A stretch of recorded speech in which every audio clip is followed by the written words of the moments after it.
Back then, most of the Navajo people, they used to carve out what they used to do at one time. Like whenever they having a ceremonial or that is going to appear, like 3 to 5 day ceremonial, people and the family used to gather together and then talk among themselves and plan that they'll get a real good unwounded buckskin for the special ceremonial that don't have no bullet hole or an arrow wound. So a lot of time people used to do their huntings on top of each canyon because in the wintertime, mostly there's some deers that comes down from the Chusca Mountain, down from the higher elevation down to the lower elevation there. So in the wintertime, mostly there's some deers that passes on top of each canyon. Ruin that we come to here, and we call this the first ruin here. Because sometimes back in 1880, Lieutenant James Stevenson and some archaeologist expedition came up to this first set of ruin that was pretty well preserved.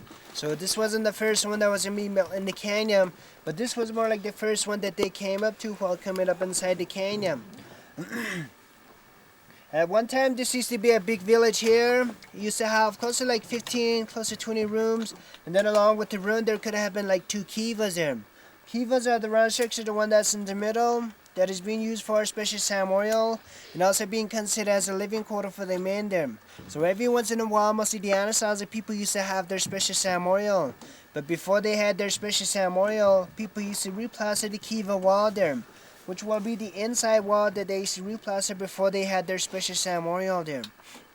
And then just right along the ledge to the far left end there, you can see one ruin that's camouflaged to the wall. That one's a reservoir. So this is the only place that it has a reservoir along the ledge. So people that live here used to manipulate the area, more like building a small dam way close to the top. Whenever it rains or whenever the snows are beginning to melt, that water used to go up to the dam and run on the side of the canyon wandered into that reservoir there. So at one time it could have hold 400 to 500 gallons of water at one time there. But this is more like the only area that is like that it has a reservoir along the ledge here. Where the 2 canyon comes together, the right side is the South Canyon, Canyon De Chelly. Straight ahead, this is the North Canyon, Canyon Del Muerto. And then some of you may already know what Del Muerto means. It is a Spanish word meaning death, Canyon of the Death, or Canyon of the Dead. So we will go up Canyon Del Muerto first, then I'll be coming back out by myself. That's just to see if you guys are paying attention here. And then the furthest place we'll be going up to is up to the Standing Cow Muriel. That will be our last abandoned turning point. Back to this junction here and then up the South Canyon up to the White House Ruin. And the way Del Muerto got his name is back in 1803 and 1804. There's a group of people by the name of Antonio and Arbona, which mostly they are from Mexico, that they have came into the canyon. At that time, slave marketing was more beginning to start, so there were some Navajo people that was doing some farming inside the canyon. So whenever they came into the canyon, they have gathered some of the people together. Mostly they took them back down to Mexico.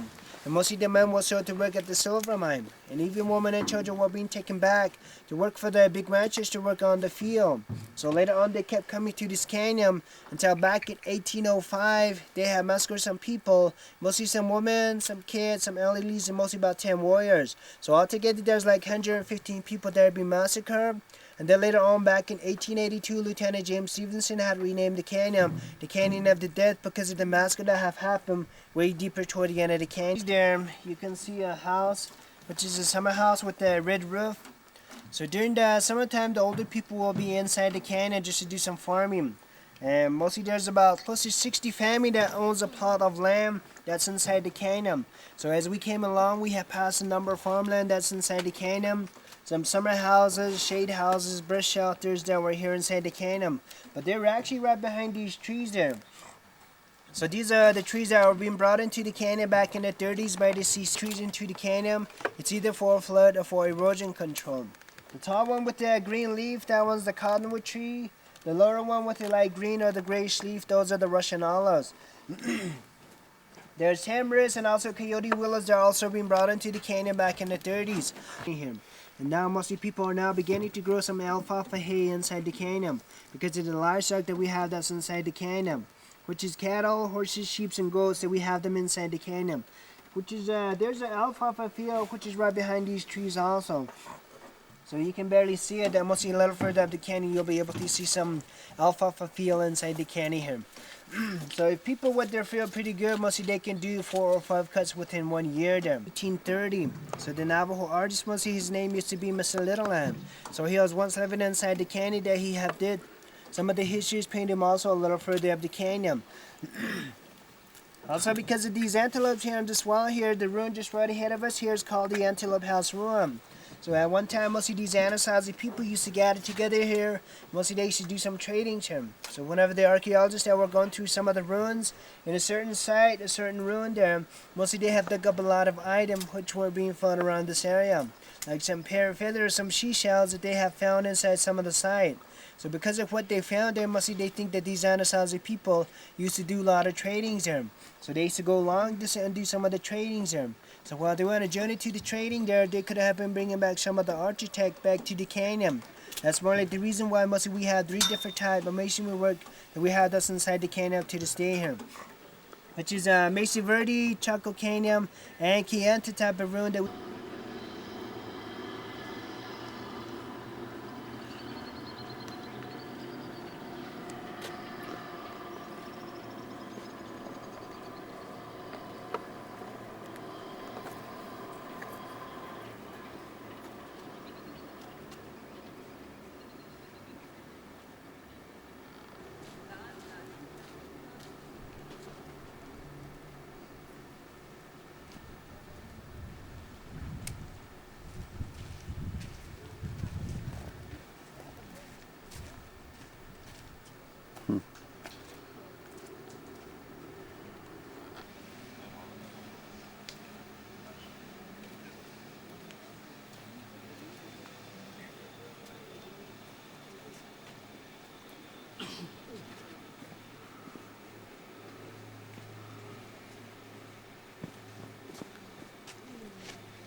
Okay, we're on the other side of the canyon. We're in Canyon De Chelly here. We're at the White House ruin. And the reason why it's called the White House is because of the top upper middle ruin. That used to be the inside ruin at one time, but the outer ruin has fallen down because of the big wind or some of the graffitis that came into the canyon. So if you guys have a field glass, if you look on the White House, you'll see some name that'll be inscribed on the White House ruin. Those are some of the famous archaeologists that have been inside the canyon. While they're excavating some of the ruins, they had did some destruction to some of these ruins inside the canyon. So I guess they were thinking that they have inscribed their names inside the walls there. But the outer ruin has fallen down, so you can see the inner walls that there's some names onto some of these ruins inside the canyon here. So again, this used to be a trading place also for the Anasazi people here. The bottom ruin used to be up to the 2nd level, so there used to be close to like 4, 5, 6-story buildings there. So they used to go rooftop to rooftop in order for them to get to the 2nd ledge. So there used to be close to like 40, about 60 rooms here against the canyon wall. But again, some of these rooms, they have fallen down. They have disintegrated back to sand and they have been washed away by water. So different as water has gone up to some of these ruins inside the canyon. Like for this one, this used to be a ground level which used to be across the canyon floor. This also used to be a wash bed. The water used to drift back and forth across the canyon floor. So water has gone up to some of these ruins inside the canyon. Like for this one, a 4th or 8th of the ruin used to be covered with sand. That people had to re-dig out some of these ruins inside the canyon. But while they were doing that, they had did some destruction to some of these ruins inside the canyon. So there's about 10 or 15% of restoration or restabilization that they have did to some of these ruins inside the canyon.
It's quiet here.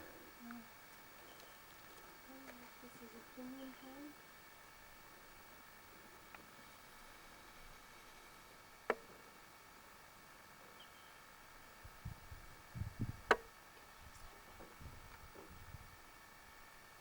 Indian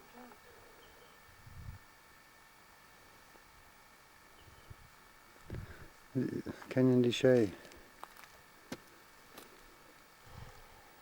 Hey, there's a little thing down there. Yep.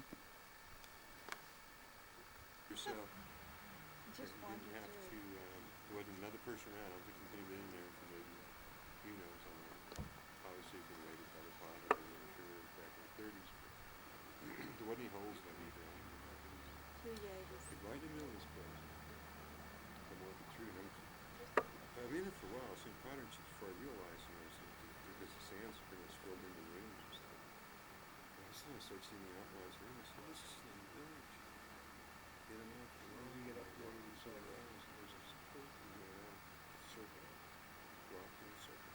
With the fire pit in the middle of the fire rock for so long.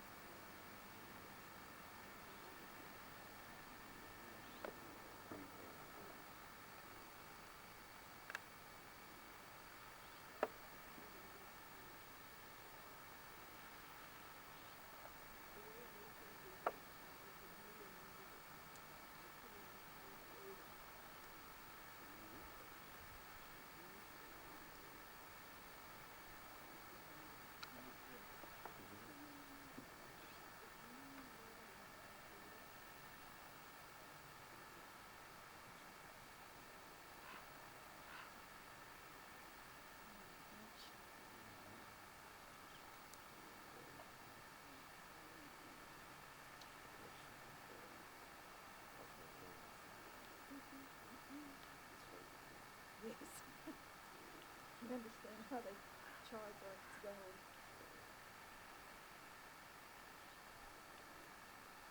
How much is it? Oh, wait. I think,